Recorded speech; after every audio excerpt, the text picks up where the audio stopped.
बोले श्री प्राणनाथ प्यारे की जय। श्री सतगुरु महाराज की जय।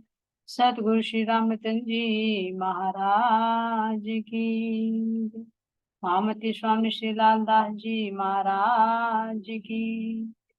तीनों पुरी धाम की जय।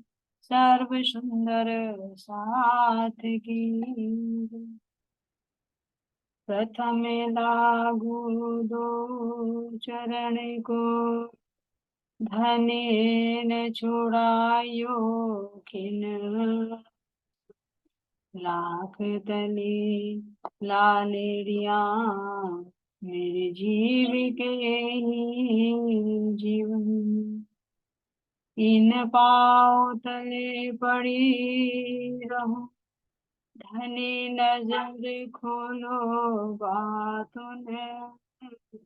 पलने वालों निरखो नेत्रे, मेरे जीव के ही जीवन। श्री महमति चाहे न चरण को, कर मन सावाचा कर मन। आयो बैठो मेरे संगो, मेरे जीव के ही जीवन। मेरे जीव के ही जीवन।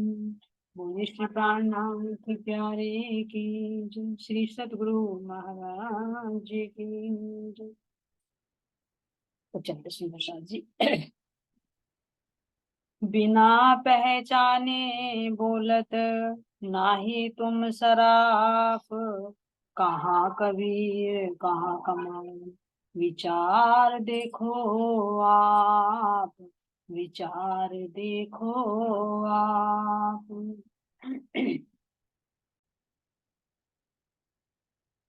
तो सुंदर साथ जी, जब चिंतामणि जी श्री जी से कहते हैं कि कबीर का ज्ञान बड़ा है, लेकिन कबीर से भी बढ़कर उनका पुत्र कमाल है, तो तब श्री जी उनको कहते हैं कि तू विचार करके देख। है ना, कह रहे हैं शराफ की तरह, जैसे शराफ कहते हैं ना कि शराफा सुनार होता है, कि तू बैठ तो गया सुनार की भांति होकर, लेकिन तुझे ना तो हीरे की पहचान, ना तुझे माणिक की पहचान, और ना तुझे कोड़ी की पहचान। क्यों? क्योंकि उनके पिता को कोड़ी बताया कि कोड़ी ते हीरा बया, हीरा ते भया लाल, और आधा भक्त कबीर है, पूरा भक्त कमाल। तो कोड़ी की उपमा उनके माता पिता को क्यों दी? कि कोड़ी का मतलब कि उन्हें कोई भी आध्यात्मिक ज्ञान नहीं था, बिल्कुल कोरे थे। तो इस तरह से कह दिया कि उनके माता पिता तो कोड़ी थे, कोड़ी थे हीरा भया, जो कौन प्रकट हुए? कबीरदास जी। और कबीर से भी बढ़कर उनका पुत्र कमाल। तो ये शब्द सुनकर श्री जी को जोश आ जाता है, तो तब वे कहते हैं कि तू बैठ तो गया शराफ बनकर, सुनार बनकर, जोहरी बनकर, लेकिन तुझे पहचान नहीं है। तो कहते हैं कहाँ कबीर कहाँ कमाल, विचार देखो आप। विचार करके देखो, उनकी साखियों से देखो, उनके शब्दों से उनकी पहचान करो कि कौन है। किसी की भी सुंदर साथ जी उसके शब्दों से ही उसकी पहचान है, चाहे उसका व्यवहार हो, चाहे उसका ज्ञान हो, चाहे उसके संस्कार हो, सबसे पहचान उसकी भाषा से ही होती है, उनके शब्दों से ही होती है। जैसे श्री जी खुद कह रहे हैं महाराज जी कि धाम धनी की रचना कितनी मीठी है, जाको नाम है रचना, होसी कैसी मीठी हक, जिनकी जैसी बुजुर्ग की जुबा होत तिन माफ। जिनकी जैसी बुजुर्गी होती है, जो जहां तक पहुंच जाता है वहीं तक उसकी जुबान से प्रकट होता है, उससे उसकी पहचान हो जाती है। जैसे यहाँ पर कौवे की और कोयल की, होते दोनों काले हैं, लेकिन उसकी भाषा से पहचान हो जाती है कि ये कोयल है कि ये कौवा है। इसी तरह से अब यहाँ पर श्री जी चिंतामणि जी को कह रहे हैं कि तू जोहरी बनकर बैठ गया है, तो तुम विचार कर, उसके शब्दों से देख। जो कबीर दास जी ने सारे का वर्णन कर दिया, और कहाँ का उन्होंने अपनी पहचान बताई। क्यों? क्योंकि उन्होंने तीसरे ब्रह्मांड की भी पहचान, परमधाम की भी उन्होंने दी, साक्षी दी अपने शब्दों में। कहा कि जा घर में अब लाभ से, वह प्रेम की, वह घर मुझसे, कहे कबीरा सुनो भाई साधो, वह घर मुझसे दूर। जिस घर में प्रेम के पूर्व बहते हैं, जहां पर आत्माएं रहती हैं, और अपने प्रियतम के साथ वो आनंद की मस्ती में मस्त रहती है, वो घर मुझसे दूर रह गया। खुद अपनी पहचान बताई कि चलते चलते पग थके नगर रहियानो कोस, और बीच में डेरा पड़ गया कबीरा किसको देवे दोष। तो कहाँ की पहचान, हाथ भूमि के लिए सुंदर सा कहाँ की बात बता रहे हैं कि उनकी पहचान करो, वे कहाँ का संकेत दे रहे हैं, कहाँ को वे निरस्त कर रहे हैं, कहाँ अपना धाम बता रहे हैं। तो 14 लोग ब्रह्मांडों में तो उन्होंने मूर्ति पूजा को भी, सबको भी, पत्थर पानी पूजने को भी सबको मना कर दिया, कहा कि इसके अंदर जो सार तत्व है वो ले लीजिए, हर चीज में सार छिपा हुआ है। और देखे होंगे कबीर जी की साखियों में अधिकतर संसार की बातों से ही सार तत्व निकाला गया है। क्यों? क्योंकि महाराज जी भी कह रहे हैं कि खोज बड़ी संसार रे साधो भाई, खोज बड़ी संसार, और खोजत खोजत सतगुरु पाइए, सतगुरु संग करता। इसमें बहुत कुछ रहस्य छिपे। तो ऐसे ही कबीरदास जी ने संसार को निरर्थक बताकर, है ना, सौपन बताकर इसके अंदर की जो वास्तविकता थी वो ले ली, और फिर अपने धाम का बताते हैं कि मैं कहाँ का हूँ, और उस परमात्मा की भी पहचान बताते हैं कि वो परमात्मा कहाँ पर है, कौन सा उनका धाम है जो मेरे से 9 लाख कोस की दूरी पर रह गए। तो यहाँ देखते सुंदर साथ जी, अभी हमने देखा कि किस तरह से हदभूमि के नीचे क्षीर सागर जो महाविष्णु का है, अब ये जो चलता है ये चलता है ऊपर बेहद मंडल, यहाँ से बेहद मंडल शुरू हो गई जो ना मिटने वाला है। ध्यान देना, अभी नीचे देखा महाविष्णु तक, 14 लोग ब्रह्मांड देखे, आदि नारायण के चारों शरीर देखे, वो सब बनते रहते हैं और मिटते रहते हैं। जो महाप्रलय में महाविष्णु भी आकर कहाँ पर समाहित हो जाते सुंदर साथ जी, यहीं पर आकर समाहित हो जाते। ये देखिए ये ज्योति स्वरूप यहाँ पर भी है, और इनकी ये रोधनी शक्ति, ये रोधनी शक्ति क्या करती है, 15 दिन साकार और 15 दिन निराकार, यानी जब सृष्टि की उत्पत्ति करती है तो साकार हो जाती है, और जब ये अपने मूल में रहती है तो ये निराकार होता है। अब यहाँ पर देखिए ये क्या है सुंदर साथ जी, ज्योति स्वरूप और गायत्री दोनों का धाम। जो पीछे ध्यान देना उसका भी वर्णन आया था कि उन्होंने पूछा था कि एक हीरे का महल, तो वो हीरे का महल कहाँ पर, ये इसी हीरे के महल की बात कर रहे हैं सुंदर साथ जी। यहाँ पर ये जो ज्योति स्वरूप बैठी है और ये गायत्री जो विराजमान है, तो ये यहाँ पर यही हीरे का इनका महल है, क्योंकि श्वेत है सब चीज यहाँ पर ये अखंड है, और जो अभी नीचे बताया था महाविष्णु में वो सब बनता है और मिटता है, यानी इसी का ही प्रतीक। तो यहाँ पर सुंदर साथ जी ये ज्योति स्वरूप भी है और ज्ञान शक्ति गायत्री भी है, दोनों ये क्या है, इस अक्षर ब्रह्म के भी स्थूल का एक पाद है। स्थूल का ये एक पाद है जिसमें एक ज्ञान में कोष और एक अज्ञान में कोष बनता है। ध्यान देना सुंदर साथ जी, विस्तार तो इसका पहले बता रखा है वीडियो में सारा, और कोई प्रश्न होगा तो आप लिख लेना, उसको बाद में क्लियर करते हैं।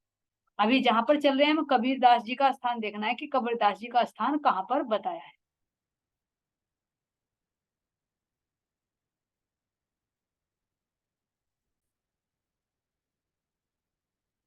तो ये देखिए सुंदर साथ जी, जिसका महाराज जी वर्णन कर रहे हैं कि किस तरह से अक्षर ब्रह्म कहाँ की वासना है। इसको मैं थोड़ा सा और जूम करती हूँ अगर हो जाएगा।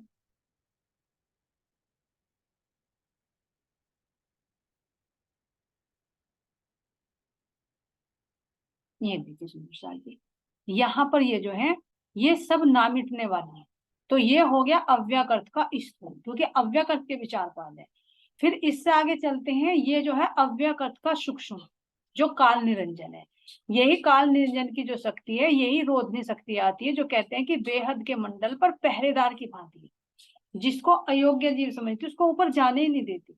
तो ये है बेहद के मंडल पर द्वार पर बनी हुई रोधनी शक्ति, जो काल निरंजन का ही प्रतिबिंब है।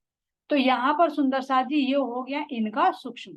अब इससे ऊपर आ जाइए, ये आ गया कारण, जहां पर 7 शून्य नीचे हद में मिटने वाले थे, यहाँ पर अखंड में ये ना मिट है, इन्हीं का ही प्रतिबिंब। तो यहाँ पर भी ऐसे 7 रंग 7 स्वर गुंजायमान है। अब यहाँ से ऊपर चलिए सुंदर साथ जी, ये आता है अव्याकृत का महाकारण। ध्यान देना, नजर आ रहा होगा, ये महाकारण है, और महाकारण के अंदर सुंदर साथ जी महाकारण के जो 4 भाग है उनमें यहाँ पर देख सकते हैं आप, ये हैं कबीरदास जी। यानी बेहद मंडल की वासना है। जो पंच वासनाएं महाराज जी ने बताई थी, तो पंच वासनाएं ये है यहाँ पर, ये देखिए विष्णु भगवान है, यहाँ पर शिव जी हैं, यहाँ पर ये सनकादिक हैं जो ब्रह्मा जी के 4 मानसी पुत्र हैं। ठीक है, अब यहाँ पर ये सुखदेव मुनि जिन्होंने भागवत सुनाई, और यहीं पर कबीर दास जी। तो इन कबीर की बात हो तो बेहद की वासना है कबीर दास जी। तो यहाँ पर इन्होंने जो पूरी पहचान बता दी है अब कि मैं कहाँ पर रहता हूँ, ये अपना धाम बताया। अब ये इससे ऊपर सुंदर साथ जी, ये अव्यकृत का, यानी अव्यकृत के जो 4 पाद है उनमें से 3 पाद तो ये हो गए, स्थूल, सूक्ष्म और कारण, यहाँ तक की। अब ये चलता है महाकारण। तो महाकारण के भी 4 भाग है सुंदर साथ जी। कौन सा है 4 भाग में? एक में तो ये आ गया स्थूल, ठीक है, जिस स्थूल में क्या है, ये पंच वासनाओं का स्थान है, और यहीं पर ये सुमंगला शक्ति भी है, जो चिदानंद लहरी का प्रतिबिंब यहाँ पर पड़ता है। ठीक है सुंदर साथ जी। अब यहीं पर जितने भी श्री कृष्ण के बाल उपासक हैं, जैसे वल्लभाचार्य हुए, नरसैया हुए, इनको नरसिंह मेहता कहा है ना, मधुसूदन सरस्वती हुए, चैतन्य महाप्रभु हुए, सब ये श्री कृष्ण जी के बाल रूप की भक्ति करते हैं, और अव्याकृत के महाकारण में ही इनका मुक्ति था। यहाँ पर है ये 5 शिव जिनको कह दिया कि जिनसे ओम प्रकट होता है सुंदर साथ, ये यहाँ पर। तो अब यहां से आगे चलिए सुंदर साथ जी, इससे ऊपर देखते हैं। अब इससे ऊपर चलते हैं, यहाँ पर ये तो हो गया इनका स्थूल। अब यहाँ पर चलिए सूक्ष्म। सूक्ष्म में आते हैं सुंदर साथ जी, ये 4 द्वीप। 4 द्वीप में विष्णुलोक, नित्य बैकुंठ, श्वेत द्वीप और पुष्कर द्वीप। इनका तो आगे वर्णन पीछे हो चुका वीडियो में। अब सूक्ष्म से ऊपर चलिए कारण, जहां पर ये प्रतिबिंबित ब्रज लिखा है, और इससे ऊपर चलिए महाकारण में। महाकारण का भी महाकारण सुंदर साथ जी अव्यकृत के, ये है रासलीला। तो ये पूरा अक्षर ब्रह्म का मन स्वरूप है, जिस मन से पूरी सृष्टि बनती है, ध्यान देना, और अपने इस शरीर से बना, ये इसका शरीर माना जाएगा। जैसा हमारा है ना, हमारे अंदर मन है, मन से हमारा पूरा शरीर चलता है, मन भी, बुद्धि भी, हाथ भी, पैर भी, सब किससे चलते हैं? हमारे मन से तो चलते हैं। तो अक्षर ब्रह्म जी का एक ये मन स्वरूप है, जिसको कह दिया इत अक्षर को विलस्यो। ये अक्षर मन का मन जो अव्यकृत ब्रह्म है, इससे सृष्टि की उत्पत्ति करते हैं। इन्हीं का ही जब ये सौपन में पहुंच जाते हैं तो वही महाविष्णु बनते, जो अभी नीचे हमने देखा, महाविष्णु प्रकट होते हैं। तो सारा ये सौपन का है, तो जो असल में होता है वही तो सौपन में जाता है। इसलिए जितना भी यहाँ पर समस्त सामग्री है वो सब नीचे प्रकट होती है, ये सब नीचे की मिटने वाली है, और ये सब अखंड। तो ये ब्रज और रास लीला आज भी नित्य निरंतर चल रही है, लेकिन ये कैसी है? हमारे द्वारा की गई प्रतिबिंबित लीला है, हमारे तो इससे ऊपर की गई। तो अब किसमें करनी गई सुंदर साथ जी? केवल धाम। तो अब हमें मेन मकसद चल रहा है सुंदर साथ जी वैराट को समझना। इसीलिए अगर हमें वाणी को समझना, अपनी बीतक को समझना है, तो वैराट को समझना बहुत जरूरी, नहीं तो पता ही नहीं चलेगा कहाँ पर है। तो यहाँ की बात कर रहे हैं, स्वामी जी ने बताया चिंतामणि जी को कि तू इन वचनों से पहचान कर कि कबीर दास जी कहाँ की भाषा बोल रहे हैं, कहाँ की बात बता रहे हैं। तो ये पंच वासनाएं आती है सुंदर साथ जी, चौपाई भी आती है प्रकाश हिंदुस्तानी में, 83वां पक्ष परवान, जो वासना पांचों लियो निर्वाण, ये पांचों कहूं अपनायत कर, देखाऊं शब्दातीत घर। ये पांचों जो 83वां पक्ष बनता है सुंदर साथ जी, ये पंच वासनाओं का ही बनता है। 82वां किसका बनता है? वल्लभाचार्य जी का। और 81 पक्ष किसके होते हैं? केवल हर भूमि तक। तो यहाँ की बात कर रहे हैं सुंदर साथ जी की कबीर दास जी की पहुंच कहाँ तक है, और तुम उनको कहाँ हद भूमि में घटित कर रहे। तो स्वामी जी कहते हैं चिंतामणि को कि तुम जोहरी तो बनकर बैठ गए, लेकिन तुम्हें कबीर और कमाल की पहचान ही नहीं है। उनकी भाषा से तुम उनकी पहचान करो कि वे अपना कहाँ का धाम बताते। तो यहाँ पर सुंदर साथ जी अब देखते हैं ये जो अव्याकृत का महाकारण है, यहाँ तक का पाद जो बता देना, स्थूल, सूक्ष्म, कारण, महाकारण, ये 4। तो यही सबलिक का भी कारण है, ये ध्यान देना। यानी सबलिक का स्थूल, सबलिक का स्थूल और अव्यकृत का महाकारण दोनों एक है। तो जैसे परम धाम के अंदर सबलिक आता है और अव्यकृत आता है, ऐसे ही ये दोनों एक दूसरे से मिले हुए, तो ये जो कबीर दास जी ने वर्णन किया, ये किसका वर्णन किया? पूरे परम धाम का वर्णन नहीं किया सुंदर साहब। क्यों? क्योंकि राज जी के जोश ने आकर वहां का संकेत दिलवाया, लेकिन घटित कहां पर कर दिया? केवल धाम के अंदर, क्योंकि केवल धाम बिल्कुल परम धाम का हूबहू प्रतिबिंब है। तो ये 9 लाख कोष क्यों बताया सुंदर साथ जी? 9 लाख इसलिए बताया क्योंकि ये सबलिक के स्थूल में है और हमारा केवल ब्रह्म है। तो केवल धाम में और सबलिक धाम में 9 लाख कोष की दूरी रही। तो इसलिए कहते सुंदर साथ जी, नगर रहिया 9 कोष, कि मेरे से वो नगर 9 कोष की दूरी पर रह गया। कौन से की बात कर रहे हैं? इन्होंने अभी परम धाम के खुलासा नहीं किया, क्योंकि पंच वासनाएं भी राज्य महाराज जी सतगुरु के ज्ञान से जागृत होंगे, लेकिन जो उसका प्रतिबिंब केवल धाम में, वहां तक का इन्होंने वर्णन कर, क्योंकि वो हूबहू परम धाम का ही प्रतिबिंब है। इसको लेते हैं सुंदर साथ जी, थोड़ा सा टाइम तो लगेगा, मैं देख लेती हूँ एक बार, अगर पिक्चर शेयर हो गई तो इसकी 1 मिनट बस रुक जाइए।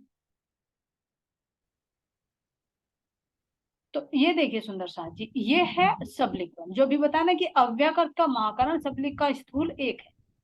तो जो इसके अंदर यहाँ पर देखा चिदानंद लहरी है, तो वो किस में थी सुंदर साथ जी? अव्याकृत में भी थी। और ये किस में है? सबलिक के स्थूल। तो चिदानंद लहरी है, फिर ब्रज और रास है। तो यहाँ पर ये सबलिक है, और सबलिक और केवल दोनों एक रूप है। ये केवल ब्रह्म हो गया और ये सबलिक धाम। इसको मैं थोड़ा और जूम कर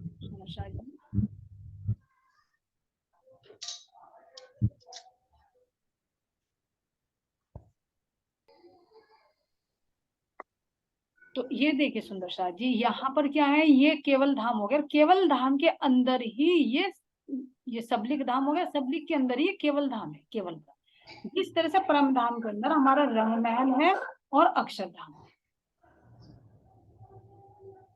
है ना। तो अब ये देखिए यहाँ पर ये जितने भी 4 पाद हैं सबलिक ब्रह्म के, अब केवल ब्रह्म का तो एक ही पाद है, इसमें कोई स्थूल सूक्ष्म कारण महाकारण नहीं है। तो जब ये सबलिक के स्थूल तक पहुंचे, तो यहाँ से और यहाँ तक जैसे परम धाम के अंदर हमारे 7 वन है, ऐसे ही 7 वन यहाँ पर केवल धाम की तरफ है, ऐसे ही 7 वन सबलिक ब्रह्म के अंदर। तो अब यहाँ से यहाँ तक, इसके धाम से लेकर इसके धाम तक, ये 9 लाख कोष की दूरी बैठ। इसके लिए कबीरदास जी ने कहा कि चलते चलते, चलते चलते का मतलब ऐसे नहीं सुंदर साथ जी कि भाई चल रहे हैं, पैरों से चल रहे हैं, सूरता से, जब ध्यान अवस्था में रहते हैं, कि चलते चलते मेरी सूरता के पग थके, लेकिन नगर रहिया 9 कोष, जिस घर की ये बात कर रहे हैं, क्योंकि ये जो है पूरा केवल ब्रह्म परम धाम का ही हूबहू प्रतीक। तो राज्य महाराज जी के जोश से इन्होंने वाणी का प्रकट किया, आवेश तो नहीं आया ना, आवेश तो ब्रह्मात्माओं पर ही आएगा जो खुलासा करेंगे पूरा। लेकिन इन्होंने जो पहचान दी है, तो ये केवल धाम तक की, और शास्त्रों में भी जो लिखा हुआ है, तो यही इसी को ही परम धाम कहकर वर्णन किया गया। तो यहाँ पर सुंदर साथ जी ये कहते हैं कि नगर रहिया 9 कोष, 9 कोष का मतलब 4.5 लाख कोष की दूरी यहाँ पर बैठती है, 4.5 लाख कोष की दूरी ऐसे पर बैठती है। इसका बातुनी भी है सुंदर साथ जी, वो बाद में लेंगे। तो यहाँ की बात कर रहे हैं कि जा घर में अबला बसे, बहे प्रेम के पूर, और कहे कबीरा सुनो भाई साधु, वह घर मुझसे दूर। तो ये केवल धाम की बात कर, और केवल धाम की क्यों बात करी? क्योंकि राज्य महाराज जी के हुक्म ने जोश देकर अभी इसका वर्णन कराया कि देखो, और जब आवेश आएगा तो वास्तविक को बताएगा कि परम धाम असल में कौन सा है, किसका प्रतिबिंब, इसका भी मूल कौन सा है। क्योंकि यहाँ पर आनंद आया है, सबलिक में छिद आया है, और अव्यकृत में सत आया, परम धाम के तीनों का प्रतिबिंब पड़ा। तो यहाँ की बात करें सुंदर साथ जी, तो श्री जी प्रबोधते हैं किसको? चिंतामणि जी को, कि तुम कबीर की पहचान करो कि कबीर दास जी कहाँ के हैं, और दोनों की भाषा से उनकी तुम तुलना करके तब बताओ। तो ऐसे सुंदर साथ जी जब दोनों की चर्चा होती है, तो अब श्री जी के अंदर तो वो आवेश आ जाता है। तो आवेश में कबीर दास जी की एक साखी बोलते हैं। कौन सी बोलते हैं?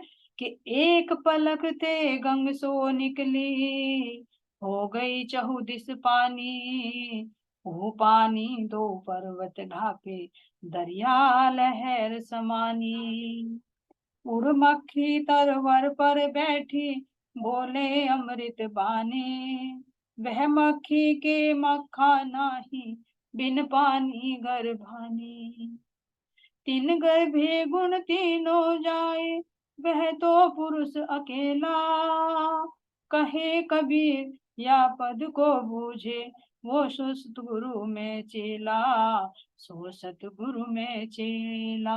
तो अब श्री जी करते हैं, चिंतामणि के सामने रखते हैं कि देखिए कबीर दास जी की साखी है, इसमें उन्होंने क्या कहा है कि शब्दों में लिखी पाई जो सत्य को खोजते हो कि एक पलक ते गंग सो निकसी। अब सुंदर साथ जी कहाँ का संकेत देंगे? अब कबीर दास जी जब बेहद के तो हद को तो साक्षी नहीं देंगे, कहाँ की देंगे? परम धाम। तो परम धाम के अंदर सत है, चिद है और आनंद, तीनों की लीला होती है। तो चिद और आनंद मिलकर ही तो आनंद की लीला करते हैं। एक बाह्य 25 पक्षों के अंदर और एक चिद अंदर की। तो जो राज्य महाराज जी के अंदर यानी चित्त के अंदर जो इच्छा उपजती है, कौन सी इच्छा उपजती है? कि मैं अपनी ब्रह्म आत्माओं को खेल दिखाऊं, अपने इश्क और अपनी साहिबी दिखाऊं। तो ये राज्य महाराज जी के यानी चित्त के अंदर से जो इच्छा निकली, उस इच्छा को कह रहे हैं कि एक पलक, दो पलक हो गए ना, एक श्यामा जी, एक चिद रूप में राज्य। तो दो पलकों में से एक पलक कह रहे हैं कि एक पलक यानी चिद रूप के अंदर से जो इच्छा रूपी गंगा निकली, जिसको गंगा, इच्छा को गंगा कहकर वर्णन दिया, तो संकेत ही दे सकते हैं। तो एक पलक से गंग जो निकसी हो गई चहुदिस पार। अब कौन सी इच्छा निकली सुंदर साथ जी? कि एक पातशाही अरस की, दूजा वाहे दत्त का इश्क, सो दिखलाम ने रूहों को दिल में लिया माया। राज्य महाराज जी के दिल में जो आई कि मैं अपनी ब्रह्म आत्माओं को अपने इश्क और साहिबी दिखाऊं, तो जो राज्य के दिल में से ये इच्छा प्रकट हुई, ये इच्छा ही गंगा कहकर बनी। और फिर यही इच्छा कह रही थी कि हो गई चौतीस पानी। तो ये राज्य महाराज जी के जब दिल में इच्छा आई, तो यही इच्छा अक्षर ब्रह्म के अंदर आई कि मैं ब्रह्म आत्माओं की आनंद लीला को देखूं, और हम आत्माओं के अंदर आए कि हम अक्षर की लीला,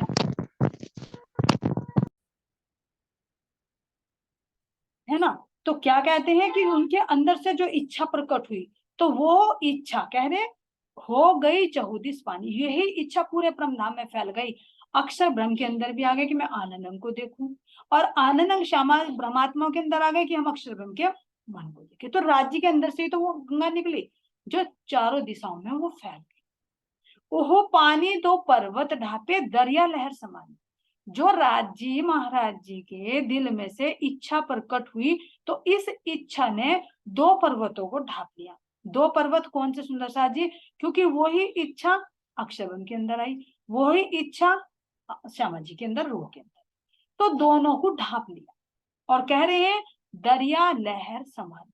अब उस दरिया, दरिया कौन सा सुंदर साथ जी? मेहर का सागर।